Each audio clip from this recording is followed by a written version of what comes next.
Hey, Garage Logic fans, I do a podcast on the Garage Logic Network that comes out every Wednesday and Friday now, twice a week. But here's an important caveat. There is zero logic available in my show, in the formal definition of logic. Of course, life is a yin and yang kind of thing. There's the logic side, and then there's the what the hell side, which needs to get its exercise. So come for the what the hell and stay for the you've got to be kidding me. Mischke, now Wednesdays and Fridays, twice a week.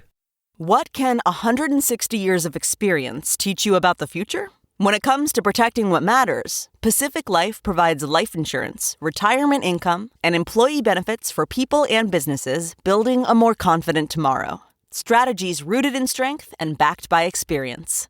Ask a financial professional how Pacific Life can help you today. Pacific Life Insurance Company, Omaha, Nebraska, and in New York. Pacific Life and Annuity, Phoenix, Arizona. Wherever you go, whatever they get into, from chill time to everyday adventures, protect your dog from parasites with Credelio Quattro. For full safety information, side effects, and warnings, visit CredelioQuattroLabel.com.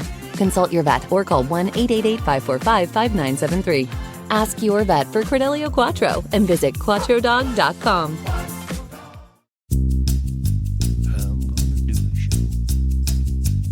I'm gonna do a show. Gonna do a show. You betcha. Mischke. I'm gonna do a show. You betcha. I'm gonna do a show. You betcha. You betcha.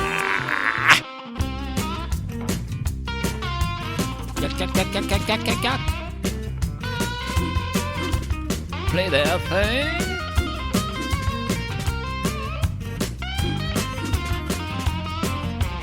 Bring it on home. Woo, baby. Thank you very much, ladies and gentlemen. Thank you. Mischke, what are you doing? You're alone in a room, a little room. There is nobody listening. You're just by yourself in the closet. What is wrong with you? I don't know. I was made this way. It's not my fault. There was a problem at the factory. I heard rumor all my life about it, but never had the whole thing detailed.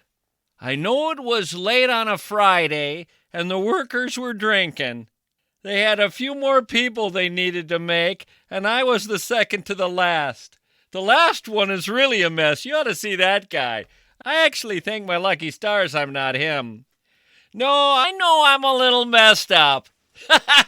But you spend 30 years talking to yourself in a little room.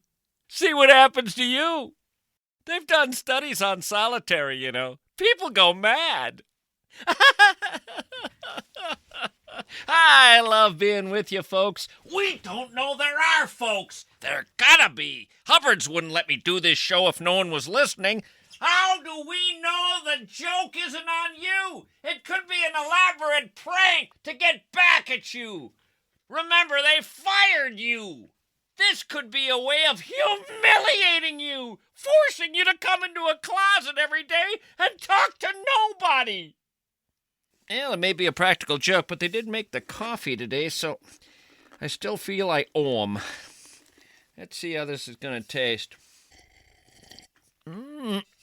Whoa, that was made with old Vietnam Army socks. Good coffee. Hi, everybody. What should we talk about? There is no we. Lighten up. How about if we just go to the news?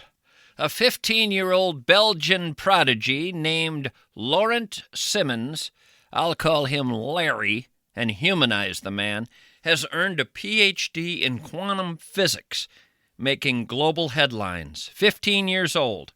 According to the Brussels Times, Larry successfully defended his doctoral thesis at the University of Antwerp in November, making him one of the youngest people in the world ever to hold a doctorate. His academic journey has been extraordinary. He received his high school diploma at 8 years of age, completed a bachelor degree in physics by 12, and has now reached the pinnacle of academic achievement, long before most students finish secondary school. His doctoral research explored some of the most advanced areas of quantum science.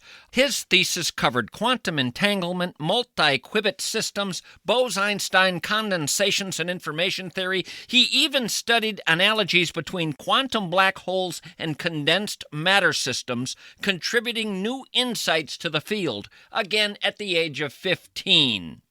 In an unrelated story, a 15-year-old in Gary, Indiana, named Ken Schoenberg dropped out of high school this week and got a job at a car wash, where he'll work the remainder of his years, rarely saying anything interesting, just collecting his paycheck and paying rent on a tiny apartment where he'll watch a tremendous amount of television. There won't be a single article written about him ever. Now, there are a lot more Kens out there than there are Larrys, of course, and sometimes the trick with the Kens of this world is to find the interesting thing that can be said about them to balance out all the wonderful things we say about Larry.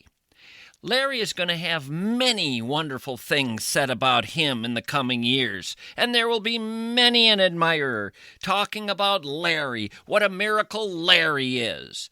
Ken will have a tougher row to hoe. A boss at the car wash will say something nice to him about 6 or 8 months from now. His exact words will be, "Nice job, Ken," after seeing Ken clean a customer's Chevy. Not quite the same as the pat on the back Larry gets for his thesis covering quantum entanglement and Bose-Einstein information theory, but each guy is giving this life a decent go, putting in an effort and hoping things work out, which is all any of us can do. You take what you're given and you give it a go. Hey, hey, you give it a go. This is life, this is the big show. You start out, and by the end, some will be Larry and some will be Ken. I read a story in a business magazine this week that said Texas is luring Wall Street. They're trying to get Wall Street, which is New York City, to Texas, and they're luring people with the idea of Y'all Street. Not Wall Street, Y'all Street. That's Y''ALL, as in you all. Get it? There's Wall Street, and that's an actual street. It says right there on the street sign, Wall.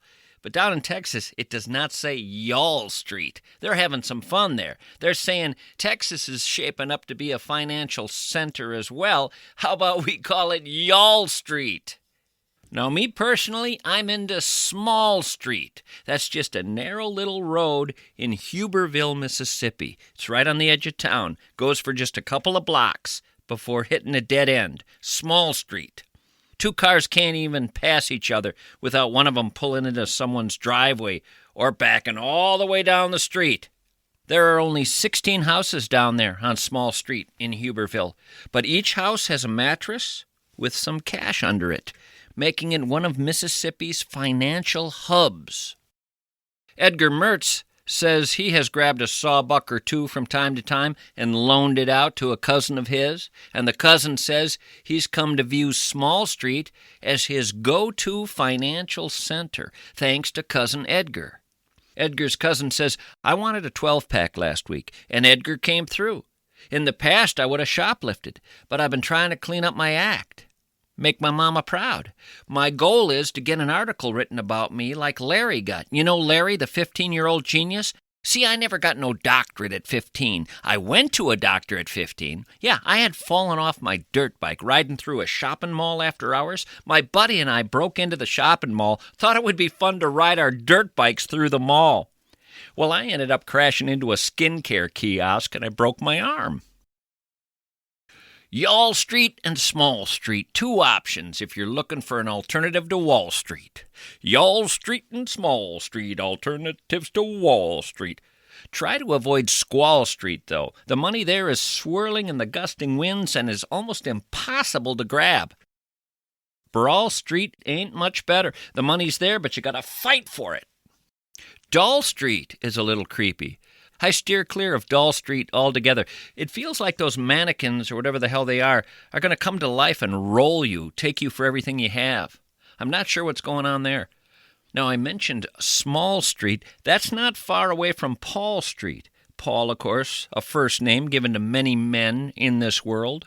I know a lot of Pauls. Interestingly, Paul comes from the Roman word Paulus, which means small. So Paul Street is just another kind of small street. Paulus was a very common Roman family name. And of course, Saul, the guy who would later become Paul the Apostle, he would take the name Paul when he became a Christian. And he'd make it quite popular as a first name. I mean, you have Saul take another name besides Paul, and man, hardly anyone these days would be named Paul. Saul single-handedly made Paul a go-to name for millions upon millions. Had he called himself Crazy Jed, imagine the different world we'd be living in today. Crazy Jed would live on Drawl Street, where everyone had such a thick accent, Northerners couldn't even engage in commerce there. The financial district would remain solely for Southerners, much like Y'all Street was going to, had someone not suggested the people down there learn the King's English. Now, on Paul Street, you'll find Paul Revere, Paul Simon, and Paul Bunyan dining together. Very unusual. One of the more astonishing dinner gatherings you'll ever encounter. Imagine the conversation between Paul Simon, Paul Bunyan, and Paul Revere. Bunyan would be saying to the fellows, "Anyone want more ox meat?" And Paul Simon would be saying, "Hey, that's really above and beyond the call there, butchering your faithful blue ox. Thanks a lot. I was so hungry earlier I thought of eating Revere's horse." And they'd all have a good laugh hearing Paul Simon say that, as Revere's horse shuddered violently, breaking free and racing off into the nearby wilderness, leaving Revere without a ride. Bunyan would say, "Simon, you went and scared Revere's horse. Revere, aren't you supposed to be riding that pony at midnight tonight?" And Paul Revere would say, "Damn it, you're right. I had forgotten." And Paul Simon would say, "Don't worry, there's got to be 50 ways to warn the colonists. Send up a flare, Jer. Ring a big bell, Del. Fire a gun, son. Just get those colonists free."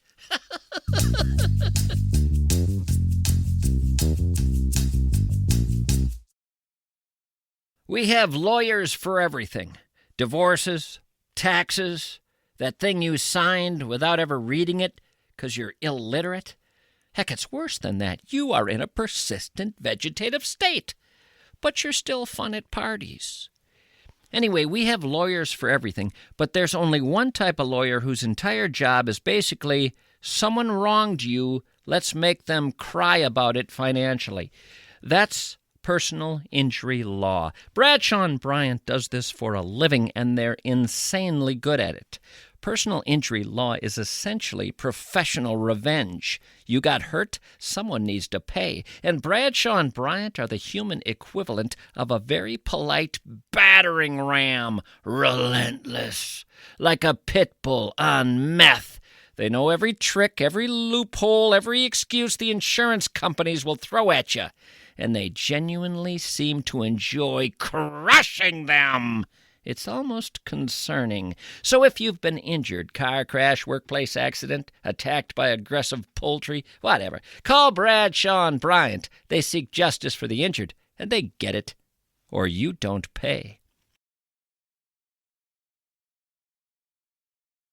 I went to a Reddit site yesterday where someone was asking this question: does anyone know of a decent place for memory care?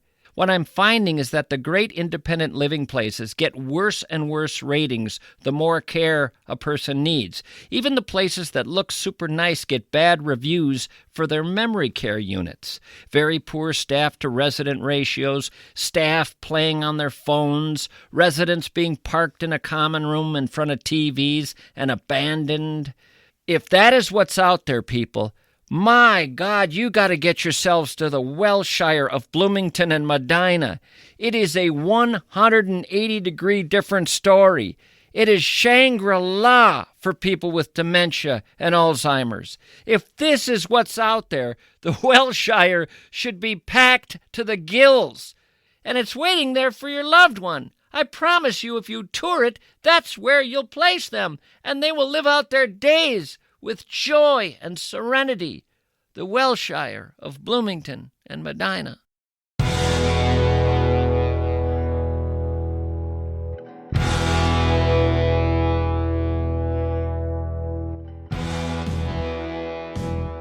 I want to spin the listener wheel, see if we actually have listeners. Best way to test it is to make a call randomly to a listener. I like to do that by spinning the magic wheel and having it land on a random name, the name of someone out there in listener land. Then I like to call them and see if they're around, and if they are, I like to talk to them about their lives, their loves, their hopes, and their dreams. Let's do it.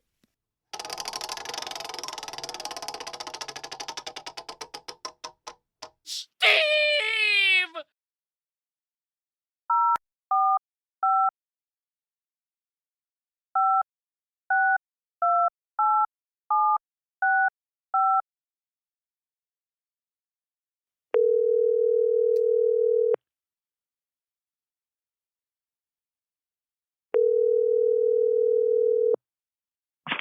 This is Steve. Well, hello, Steve.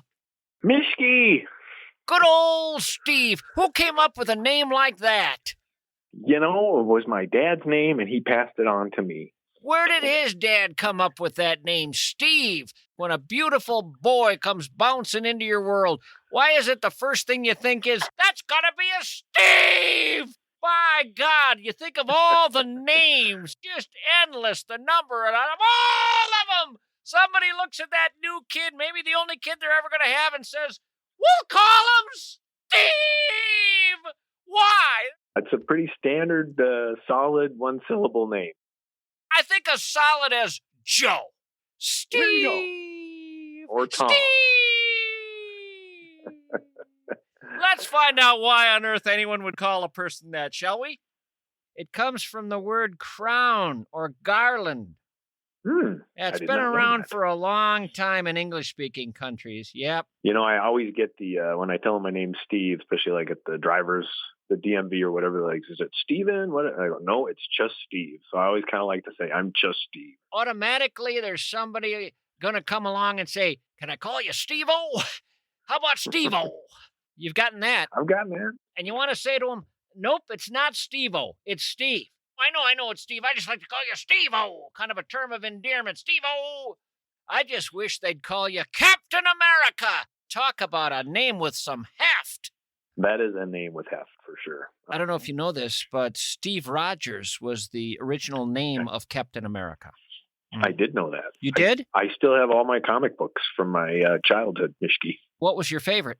I was a Marvel guy, so I enjoyed a lot of the Marvels, the Thor, Hulk, Spider-Man, Captain America, the Avengers, Defenders, that kind of stuff. I never liked any of that BS. That Marvel comic nonsense, I'd look at it and say, that would never happen. That couldn't possibly happen. Nope, nope, nope. You know what I went and bought down at the Five and Dime for my comic books? Archie. Archie, Jughead, Veronica, Betty. Oh, my gosh. Yeah, I loved it because those were real people. They were my friends. They were in high school. And I really, really, really liked Veronica. A lot of guys didn't. They thought she was a little dark. I said, that's exactly right. I hear you. What was the deal with Jughead, though? He was kind of a mascot for the rest of the Riverdale group, wasn't he? I think he was abused. I think that was the one part of the Archies they never really got into. It was layered and it was also dark. No, I didn't really like Veronica. She was a rich girl. I couldn't relate. There were rich girls when I was going to school, and they had nothing to do with me. They all lived down by the Mississippi in beautiful mansions. They'd hang out at fancy country clubs. You know what I used to do with Betty? I'm not saying this is something you should do or was right to do, but I'd get silly putty. And you know, silly putty, you could push it down on a comic and have the comic appear on the silly putty. I'd put it on Betty, and then I'd, then you could move her around however you wanted to. I remember doing that to the Sunday comic section. We got the You new newspaper. sick, twisted freak. Well, you're the one who's stretching Betty on the silly putty, Tommy. I'm not. I was stretching her in a different way. I was doing a Spanish Inquisition thing. I was saying, tell me, do you believe in the Lord? And when she wouldn't say yes, I'd stretch her out. My mom would eventually ground me, but I'd say, it's your fault. You sent me to Catholic schools. There you go. Me too. Scary. What's your background? Grew up in Duluth. I went to Catholic school up there and college up there and moved down here and just kind of worked corporate jobs. Yeah, just kind of a Steve from Duluth is kind of how I talk about it. Just Steve from Duluth. Are you right now doing anything interesting? What are you doing with your life these days? I am working for a local company on a branded line of products and kind of marketing and sales, and it's a lot of fun and it's what I enjoy. I like to build and fix things, so kind of building and fixing some brands here. You know what's strange about that is I don't understand a word you just said. I don't know one thing you just said. So can you tell me, when you get up in the morning and head to work, what you do? I get up and I try to design and position our products in a way that will attract the shopper or the retailer to buy the product. So you're trying to get the retailer to stock it. But I also work with the consumer side of it, too. I understand the consumer side because I believe I work on the consumer side. Don't I? Don't I work on the consumer side? For sure. Yeah, okay. So I get that.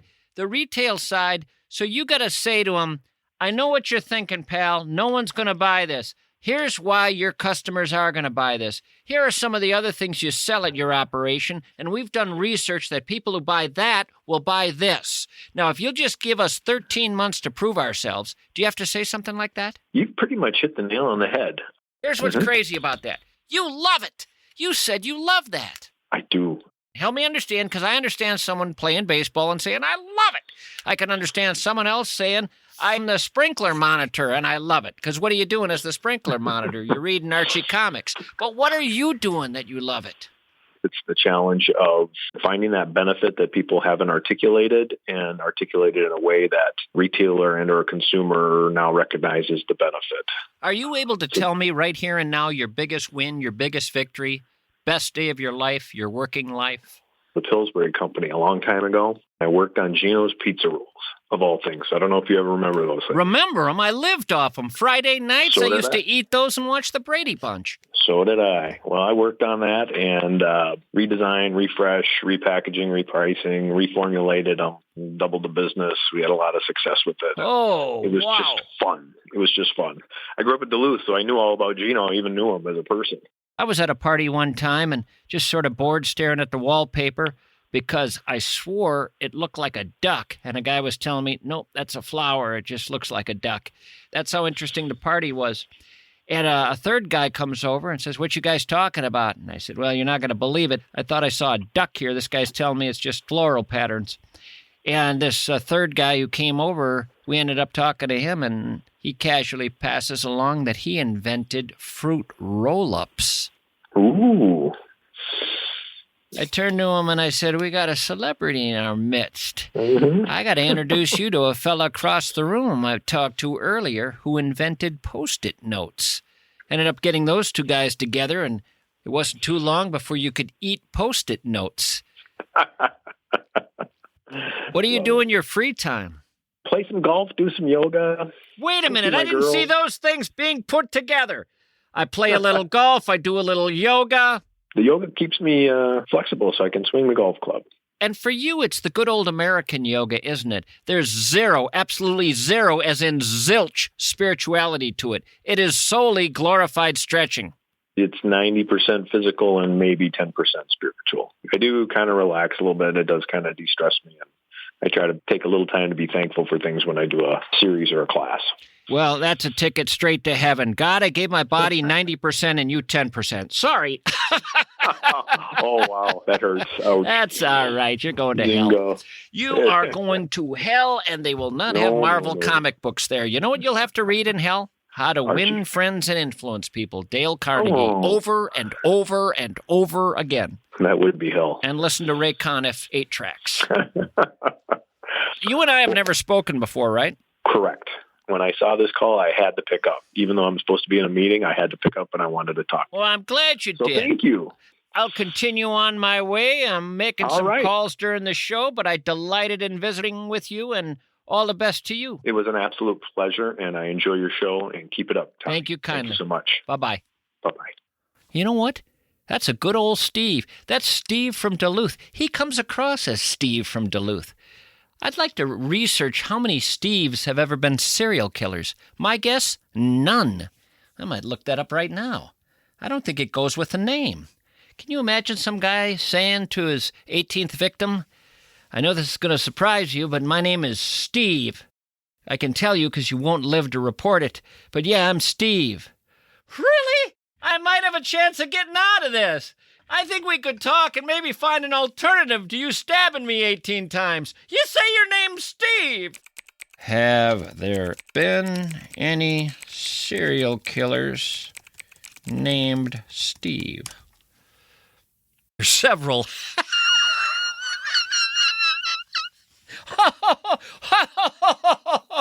It's the opposite. It's because it's a Steve that they're able to lure the people into the basement. Steve Wright, also known as the Suffolk Strangler. Steve Brian Pennell, the Route 40 killer. Steve Morin, an American serial killer suspected of being responsible for numerous murders of young girls across the U.S. Stephen Catlin, American, murdered 2 wives and his adoptive mother. Stephen Gordon, an American serial killer who killed at least 4 sex workers in California between 2013 and 2014. Stephen Port, known as the Grinder Killer. I wouldn't want to be called that. If I ever do become a killer, I'm just hoping to avoid being called the Grinder. I don't want to know what he did. I don't want to get that far. I just don't want that nickname. Here come the grinder, right down my old street. Look out! He's got a knife and he's got an axe, and pretty soon we will meet. Ta-ba-pa-ta-pa-ta-pa, he'll take me into his basement. Stephen Port, the Grinder. You know what name I meant when I was thinking of names where they could never be serial killers? The name I meant was Craig. Craig is never a serial killer. Let me see if that's true. Have there ever been any serial killers named Craig? Oh, boy. Didn't know about old Craig Price. 4 victims. He was nicknamed the Warwick Slasher. The Warwick Slasher! That sounds like a WWF name. Ladies and gentlemen! In this corner, the Warwick Slasher! And in the other corner, Jughead! Hey Jughead, where are you? All right, there's got to be a name where you would never be a serial killer. Let's think of the name real quick. Okay, how about Kenny? Kenny. Has there ever been a serial killer named Kenny? No way. Several individuals. Oh, God. Kenny McDuff, the broomstick killer. The broomstick killer? I don't even want to read where he put that. Kenny Bonacci, Hillside Strangler, Kenneth Williams. Oh, come on. Kenneth Erskine, the Giggler. The Giggler? Kenneth Erskine was a British serial killer who killed several elderly people in London in the 80s, and he was nicknamed the Giggler. I have to find out why. Why was Kenneth called the Giggler? I'm afraid I already know. Because he would often laugh or giggle during his criminal activities or when recalling them. I was afraid that was the reason. I was really hoping it wasn't that he giggled. There's something worse about that than even laughing or howling, guffawing. It's really tough to process such things. I don't ever want to talk to you again the rest of my life. I'm sorry to hear that you're feeling this way.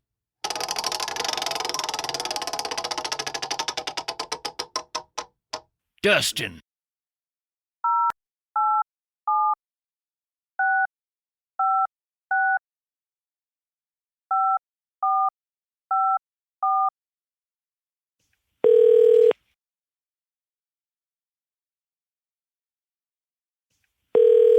Hello. Good old Dustin. Yeah. Who's this? Come on! I don't know. Who's this? No idea whatsoever. Hey, Mischke. What you doing? I am at work eating a bowl of ramen noodles. You're going to live to be 46, you lucky stiff. Got a few years left then. Might as well keep eating them. What are in ramen noodles? Do we know? Does anybody know? Preservatives, so I assume that'll keep me healthy. Definitely afterward. You'll be the best-looking corpse in the cemetery. I am wondering, when you put your name on the list, did you have anything at all you wanted to ask me, or was it not related at all to anything you wanted to express in my direction? Nothing in particular I want to ask you. Just kind of grew up listening to you, so... How old were you when you started listening? Oh, let's see, I'm 37 now. Dear God, you were in utero. Oh, I'm sure. My late mother was a huge fan of yours, and so it was always late night car rides up to the cabin with Mischke on the radio. I had nothing to do with her death, right? No. Okay. There was one guy one time who claimed that I caused an accident when he was driving his car when I was on the radio, and he said it was a close call. He was in the hospital when he gave me a ring, and I thought, the guys who die are never going to call me. I won't know who I took out. Guess that's pretty true. And the only reason I'm bringing this up is I've had serial killers on my mind the last 20 minutes. I talked to a fella named Steve, and I thought a name like Steve, you're never going to be a serial killer. So I looked it up, and I found out every serial killer has been a Steve. Every serial killer has been named Steve. It's the opposite of what I thought. Now, your name's Dustin. You think there have been serial killers named Dustin? Probably not. Just because I'd like to know, and I think you'd like to know, have there been any serial killers named Dustin? Please, God, no. Come on. Yes, Dustin Honkin. The guy's last name was Honkin. Convicted of the 1993 murders of 5 people in Iowa. March 22nd, 1968, he came out, this beautiful little baby boy, cute as a button. They said, we're going to call you Dustin. Hope you don't become a serial killer. We're hoping with a name like Dustin, you won't. Wouldn't you like to know at what age you can turn him around? Like at 6, was it already too late? Personality's established pretty much by then. Is it too late to turn him around? And if it is too late, how weird to be on the baseball team with him and saying, well, can't stop him. Might as well just let him play left field. One day it's going to get ugly, but for now, I don't know, he's got a good glove. I guess they hope it's just a phase. The serial killing? Never do they stick with it for eternity. It almost always ends. That's a good point. What do you do? I am a tow truck operator in the Twin Cities here. Got something I want to ask you about tow trucks. Have you ever towed a vehicle where the person whose vehicle you were towing said to you, hey, could I ride along with you? And you said yes, and afterward were sorry you did? Yes. I towed a car because we were doing a program with the city where if you were too drunk, the city would take the bill and you could call and get your car towed home for free. Go to the bar, drink too much. Wait a minute, that used to be a thing? For a very short while. A week? About a week. People took advantage of it. Well, one time, a frequent flyer of this program used our services, and while I'm driving down the road, I have the occupants in the truck with me, but I did not account for the person in the van. And while I'm going down a Main Street, I see in my mirror somebody hops out of the van and starts peeing off the side of the truck. So... Well, I imagine there are some days when people see you as sort of a savior. Not in the religious sense, but really sort of a superhero. Yeah, sometimes, till they get the bill.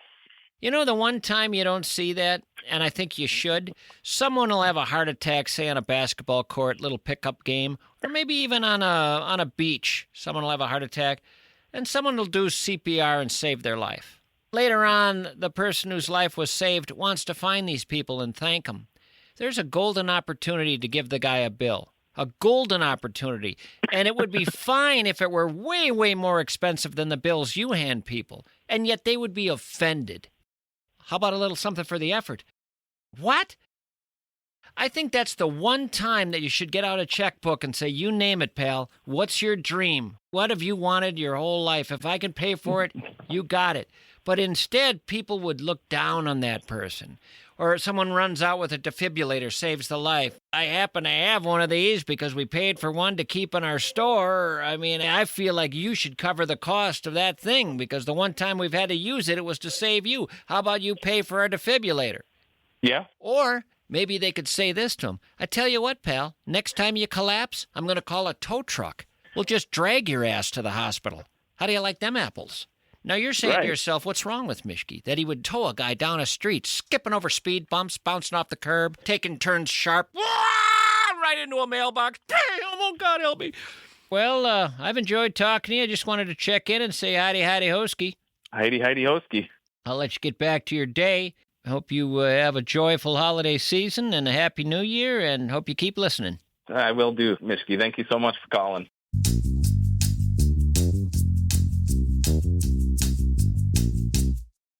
I invented a time machine last week. I went forward about 40 years to see how my investments turned out. It wasn't that great. Apparently, somewhere along the line, I take financial advice from a cousin named Kevin, who once tried to pay his mortgage in cryptocurrency, called it Kevin Coin. So I came back to the present. I called Josh Arnold. He's been doing this investment thing for, interestingly, 40 years. Mutual funds, IRAs, 401ks, retirement plans. Basically, he's actually been to the financial future. 40 years ago, he started, and now he's doing great because it turned out he was smart as hell, and he knew how to help other people, and he did help them. You can spend 48 minutes on the phone with Josh Arnold for nothing, and you can find out what it's like to see your future. He's at 952-925-5608. Investment services offered by Josh Arnold Investment Consultant, LLC, a security and investment advisor. Past performance is no guarantee of future results. All investments involve risk. Tommy Mischke is a paid endorser. I got a weird thing going on in my house right now. When I'm on the second floor, everything's Jake. I go to the main floor, little chilly.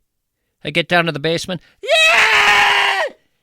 That means it's really cold down there. I don't understand why it's that way. So I'm calling my guys at MSP, Minneapolis St. Paul Plumbing, Heating, and Air. I'm going to have them come over and figure out what I'm doing wrong. I know one thing. When they leave, everything will be great. The temperature will be great everywhere. I'll be happy because I'll go into this lovely holiday season feeling the warm embrace of home. That wonderful feeling when you come in from the cold and feel the warm embrace of home. What Minneapolis St. Paul Plumbing, Heating, and Air do for people all over this region this time of year is give them back their warm embrace.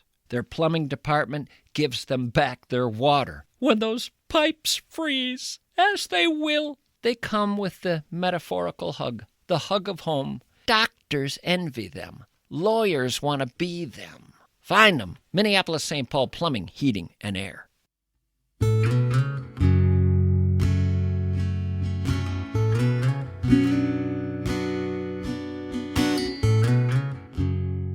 I got to get off this serial killer jag.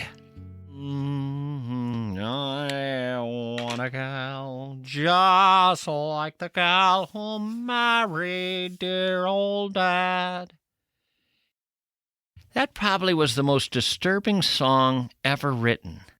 I want a gal just like the gal who married dear old dad.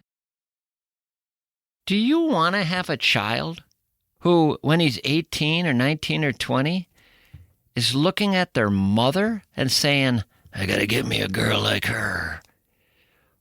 No, talk about someone who's a potential serial killer. You may accidentally end up with someone like your mom because they say we often look for traits in women that are similar to the traits in the first woman we ever had any relationship with, but you're not consciously going out saying, where's somebody who looks like Ma? Hey, you dress a little like my Ma. Norman Bates went looking for that sort of thing. Now I got to know about that song. Mischke, could we pause a minute and acknowledge that you were actually singing the song? I was trying to put other thoughts in my head besides serial killers, and that's what came up. And it would have worked, except all of a sudden I thought, well, there's your serial killer, the guy who wants to date Mom. Hang on. I gotta find the origins of this song. I want a gal just like the gal who married dear old Dan. There it is. What's the story on this song? Let's find out. How you people doing? You enjoying the show so far? 1911, composed by Harry Von Tilzer and William Dillon. Now, the two had never written a song before, but finding themselves on the same vaudeville bill one day, one of the fellas suggested they might collaborate on some songs while they're on the road together. Dillon had had some success with what he called girl songs, such as, I'd rather have a girl than an automobile. Wait, that's a real song? Tilzer suggested they try another one in that vein. The song was one of the most popular songs of 1911. The song sold over 5 million score sheets and recordings. That's how you know we're going back a ways. How many score sheets did you sell with that baby? What? You mean records? No, score sheets. The lyrics go, when I was a boy, my ma often said to me, get married, boy, see how happy you will be. Well, I've looked all over, but no girl can I find who seems to be just like that girl I have in mind. Hubba, hubba. I will have to look around until the right one I have found. 'Cause I want a gal just like the gal that married dear old Dad. She was a pearl and the only girl that Daddy ever had. At the end of the song, he says, by the old mill stream sit a couple old and gray. Though years have rolled away, their hearts are young today. Mother dear looks up at Dad with lovelight in her eye. He steals a kiss, a fond embrace, while evening breezes sigh. They're as happy as can be, so that's the kind of love for me. Now, if he had just said that, if he had said, I'm looking for the kind of love these two have, all of a sudden it's a different song. Wonderful. I want the kind of love my parents had. They deeply cared for each other. Perfect, I get that. Say that. Don't say, Dad, are you done with Mom? 'Cause I can't find any like her. I just am gonna have to go with Ma. I'll fight you for her. Have a son and father ever fought over the same mother? Wait, no, I don't want to ask that question. For some odd reason, while I was searching around for this song, I came upon another one called Just a Girl That Men Forget. I gotta read the lyrics to this one. This is from the 20s. Dear little girl, they call you a vamp, a flapper with up-to-date ways. You may shine brightly, but just like a lamp, you'll burn out one of these days. Then your old-fashioned sister will come into view with a husband and kiddies. But what about you? Ha ha ha, what about you? Here's the chorus. You're the kind of girl that men forget, just a toy to enjoy for a while. For when men settle down, they get an old-fashioned girl. A girl with an old-fashioned smile. And you'll soon realize you're not so wise when the years bring you tears of regret. When they play Here Comes the Bride, you'll stand outside, the girl that men forget. But Wallflower Girl, you won't be left alone. A man will reach for you and place you upon a throne, queen of a sweet little home. And you, gay little flapper, you'll learn, and you'll go down a pathway that has no return.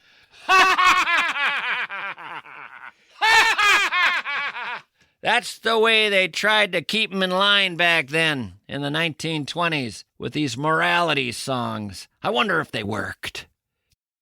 Just a Girl That Men Forget, 1923. I've got to stop. I got to do something else with this show. Sometimes the show just runs away with me. Takes me places I never intended to go. Back after this.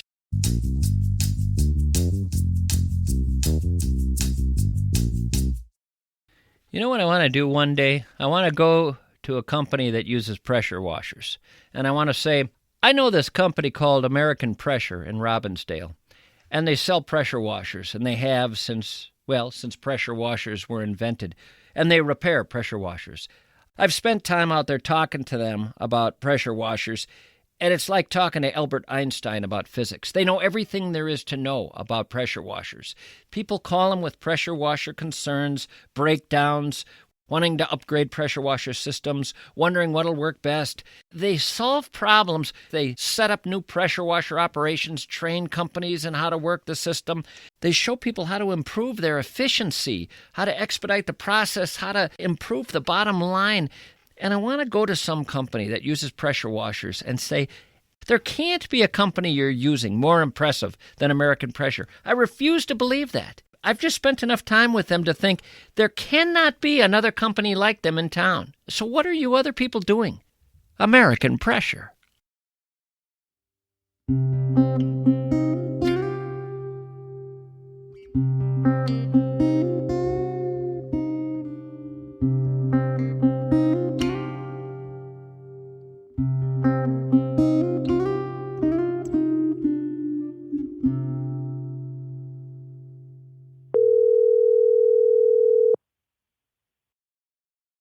Hello.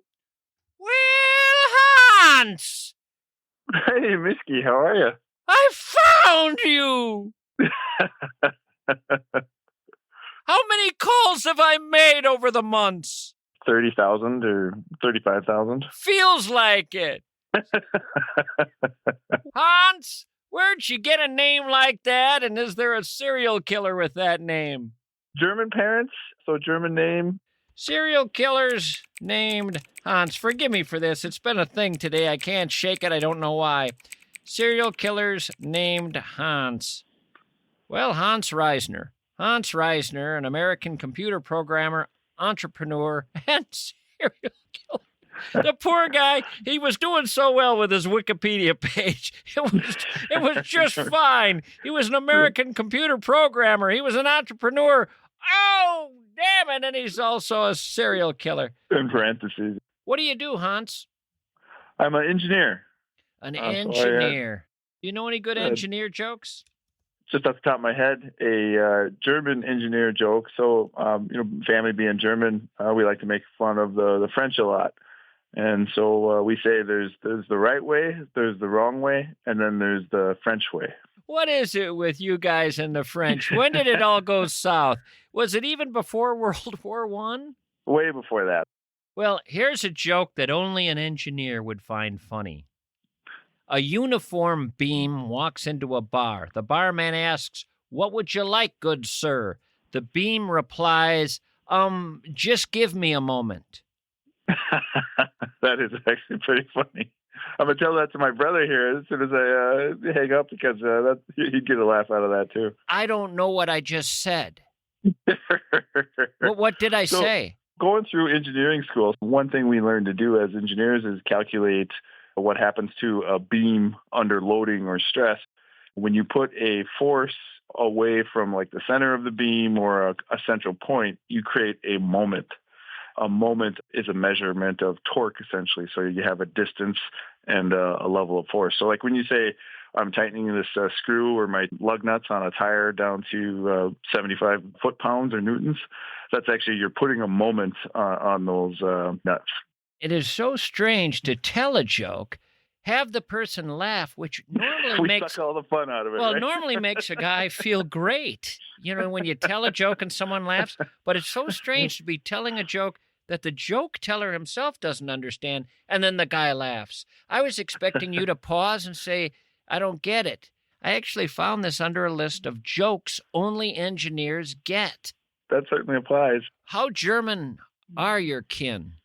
My parents aren't from Germany, but my grandparents are. So they spoke German as kids in the house, but they speak English. I don't speak a whole lot of German, but I can go to a town in the Black Forest or Schwarzwald and knock on the door and say, hey, it's me, and they let me in. We have that in common. My father, English is his second language, but he was born here in the United States. It was just that he was in a family where they spoke German. My great-grandfather came over from Germany, and it was just the case that everybody just kept speaking German here. Today, they'd hang you for that. But he spoke German, the old man, and then he learned English in school, and I also could go to Germany and knock on a door and be welcomed. A name like Mischke, for sure. Well, there are relatives there I could find in the wine country there along the Moselle River. My dad was a guard at a POW camp for German prisoners, and one day a Mischke came in, and the old man got to talking to him in German, found out how they were related, and then my dad hanged him at Nuremberg. No, then my dad said, well, sorry, I'm going to have to make sure you never escape it. If you do, I'm going to shoot you. Rules of the game kind of thing. At that same POW camp, I'm not joking, Italians were given day passes to go into town. That's how much they worried about Italian soldiers. Is there such a thing? And I thought the Germans had trouble with the French. A shot at the Italians. Man, just because their tanks had 1 gear in forward and 3 in reverse, you don't have to beat up on them like that. What do you do with your life? I just did a sharp right turn. That's why I signed up to be called for this exact experience. I like to build a lot of things, so I'm working on my house constantly, working on a cabin that I'm putting an addition on. I got 2 dogs that we take care of, my wife and I. Your wife, where'd you meet her? High school. A high school sweetheart? Those never work. Well, this one's been working for about 25 years. So Let me guess. Sadie Hawkins. She took you to the dance. She did, yeah, twice actually. So it worked out. When you were first dancing with her, did you say to yourself at all in any way, shape, or form, this might be the one? Did I say to myself, I'm going to marry this girl? I don't know. Wouldn't it be cool if while you were dancing, you just said, "You're the one. You're the one. You're the one. You're the one. I mean, that would have been great. You might have lost her, though, if you whispered in her ear, you're the one, you're the one, you're the one, you're the one. Yeah, not a lot of teenage girls probably like to hear that. Well, we don't know. No one has ever surveyed teenage girls to learn what they want to hear. And isn't that indicative of our failure to be interested in the thoughts of teenage girls? How many of us have bothered to ever go up to a group and say, what would you like a boy to say to you one day? I used to ask. I was a teenager who'd go up to young women and say, hi, what would you like a boy to say that would get you excited right now?